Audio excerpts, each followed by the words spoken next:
A freeze warning was issued Thursday for western Palm Beach County and frost advisories were issued for western Broward and Miami-Dade counties, as South Florida braced for the arrival of the worst of this week's cold weather.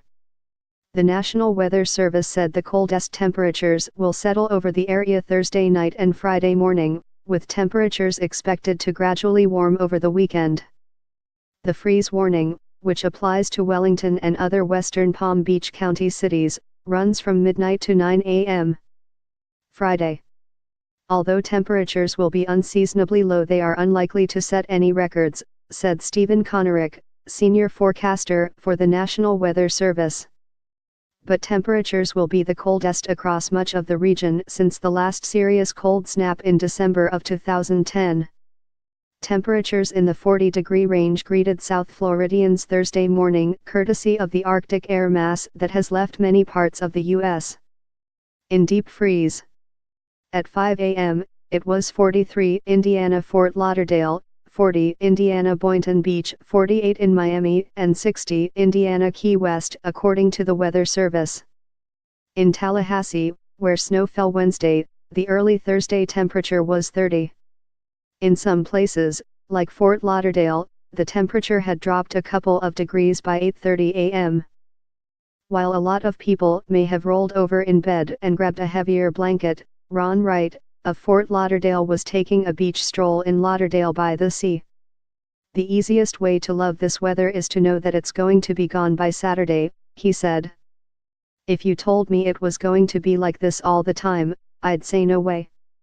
As South Floridians shivered from the chill, Evan Burke, a visitor from Raleigh, North Carolina, was wearing shorts and stood in ocean water up to his knees while surf casting.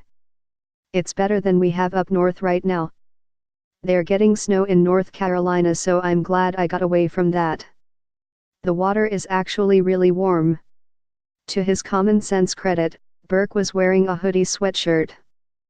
Because of the plummeting temperatures, scores of homeless people turned to public shelters that were opened across South Florida Wednesday evening. "I've got 2 shirts on and I'm still cold," said George Dittmar, 60, as he waited in line at the Salvation Army, one of Broward's cold weather shelters, for a blanket and space to lay his head. "Anything close to 50 degrees is cold. I'm freezing my off." With temperatures possibly dipping into the 30s, South Florida residents are forced to bundle up and break out of their routines. The wind chill temperature were forecast to fall into the upper 20s and lower 30s in Glades, Hendry, Collier, and Palm Beach counties, the National Weather Service said Wednesday morning. Inland sections of Broward County were predicted to have wind chills in the lower 30s.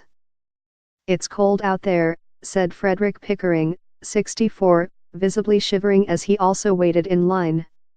"It's freezing out soon as that door opens. I want to get inside and sleep." Frost may appear in some areas and cold-stunned iguanas will drop from the trees, as South Florida experiences an unusually chilly start to the new year. A brutal winter storm smacked the coastal southeast with a rare blast of snow and ice Wednesday, hitting parts of Florida, Georgia, and South Carolina with their heaviest snowfall in nearly 3 decades.